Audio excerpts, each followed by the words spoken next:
Imaginează-ți că de fiecare dată când mănânci ceva, îți pică în farfurie un rahat de pasăre. Exact așa funcționează și internetul. Orice fel de conținut vrei să consumi, îți ajunge și niște manipulare pe ecran. De asta trebuie reformat CNA și de asta trebuie să semnezi petiția. Ai văzut recent cum funcționează propaganda online.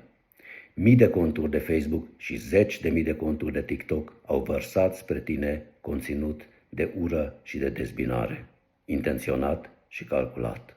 De fiecare dată când intrăm pe internet, suntem targetați cu cinism de forțe ostile care ne mână ca pe niște oi în direcții nesănătoase. CNA este depășit de situație. Nu are nici măcar un departament care să se ocupe de conținutul online extremist. E nevoie de asta mai mult decât oricând.